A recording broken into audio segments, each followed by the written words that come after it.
Please brain point Guru YouTube channel को subscribe करें और बेल आइकन को दबाएं और हमारी कोई भी वीडियो मिस ना करें।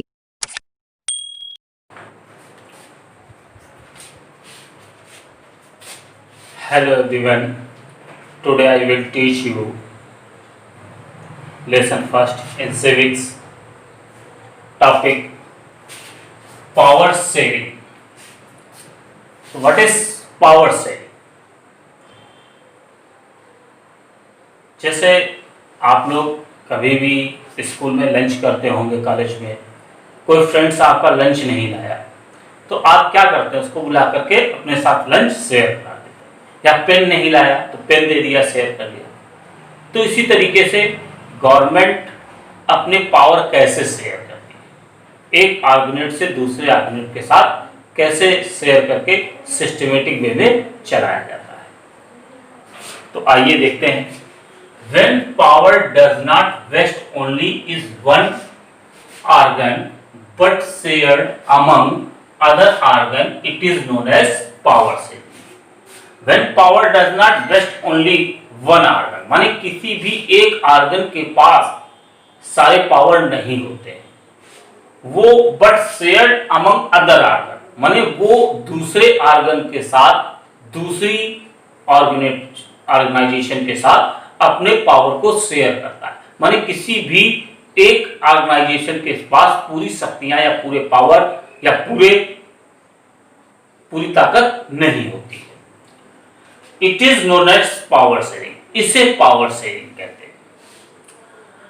The power in democracy shared by, अब डेमोक्रेसी सिस्टम में कैसे पावर शेयर की जाती है। अब आप जानते होंगे डेमोक्रेसी सिस्टम में लेजिस्लेचर, एग्जीक्यूटिव एंड जुडिशरी, जैसे हमारा कंट्री है तो यहां पर तीन पार्ट हमें देखने को मिलते हैं, एक लेजिस्लेचर, एक executive and third is judiciary. तो what is legislature?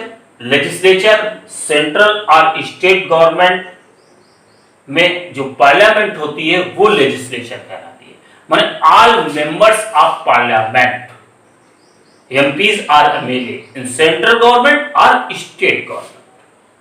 Next, executive, central head and state head, माने सेंट्रल गवर्नमेंट और स्टेट गवर्नमेंट के जो हेड पर्सन होते हैं, जैसे सेंट्रल गवर्नमेंट में president, prime minister, cabinet ministers, state government में governor, CM and other cabinet ministers, वो वर्क करते हैं, उनकी एक सिस्टम होता है, वो एग्जीक्यूटिव कहलाते हैं। एंड नेक्स्ट जुडिशरी, ये थर्ड पावर सिस्टम है।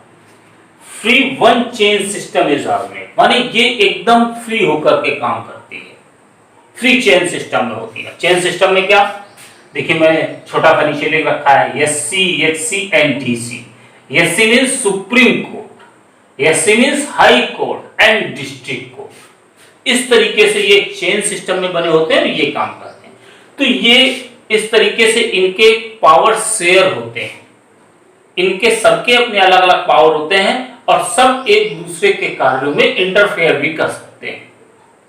माने किसी एक के पास सारे पावर नहीं होते हैं, सबके पास कुछ थोड़े थोड़े पावर दे दिए जाते हैं अलग अलग तरीके से वर्क करने के लिए, काम करने के लिए।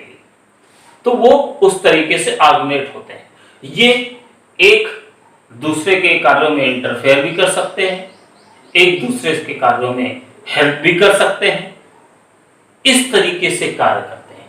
तो ये कहलाता है पावर शेयरिंग। एक छोटा सा, जैसे आपने कहावत सुनी होगी कि एक हाथ, दो हाथ, तीन हाथ, माने एक तरीके से यूनिटी बनती जाती है, आपस में जुड़ते चले।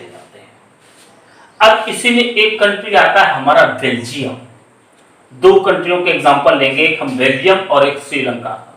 अब देखिए यहाँ कैसे क्या सिस्टम ऑर्गेनाइज हुआ, कैसे क्या चीजें आई। Belgium is a federal state in western Europe. It is smaller area that is state of Haryana.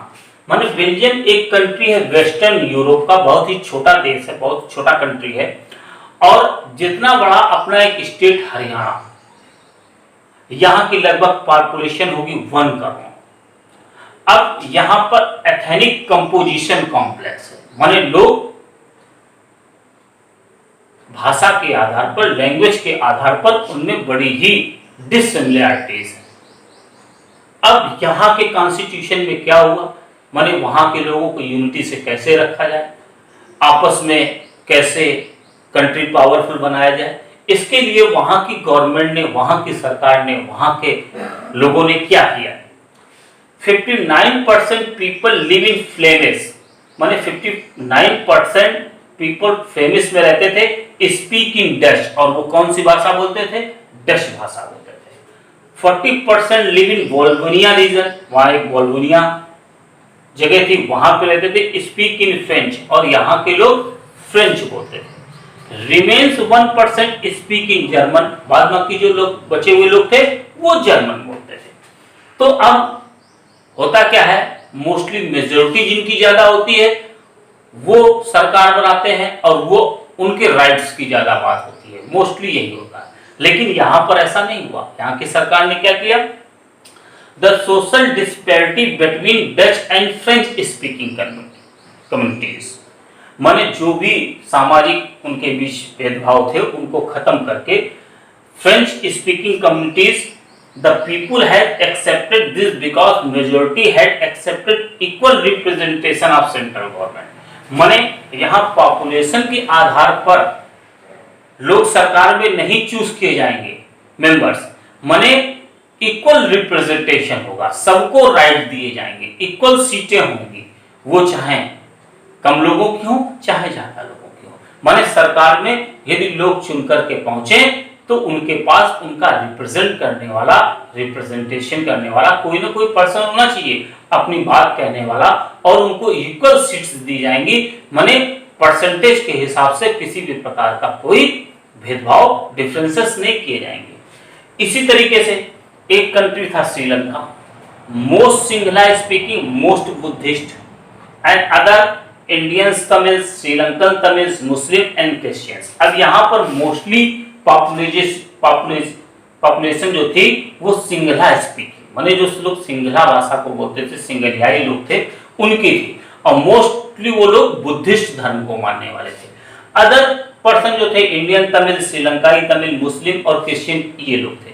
लेकिन यहाँ की गवर्नमेंट ने ऐसा नहीं किया, उसने वोट बैंक के चक्कर में सिंगला लोगों के का रिप्रेजेंटेशन किया, माने सिंगलाई लोगों के समूह को कॉन्स्टिट्यूशन में अमेंडमेंट करके ज्यादा पावरफुल बनाया।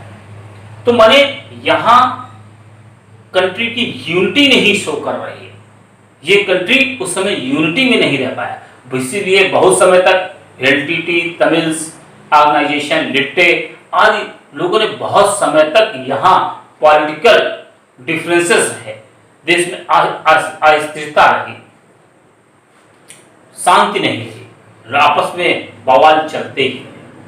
तो इस तरीके से ये स्टूडेंट्स पावर शेयरिंग का लेसन है, माने सत्ता का बंटवारा या उसकी साझेदारी या उसको कैसे शेयर करके कंट्री को चलाया जा सके और उससे अच्छे से आर्गेनाइज किया जा सके और अपनी कंट्री को किस तरह यूनिटी में रखा जा सके, जिससे किसी प्रकार का कोई लोगों में डिफरेंसेस ना हो और लोगों के बीच किसी प्रकार की कोई प्रॉब्लम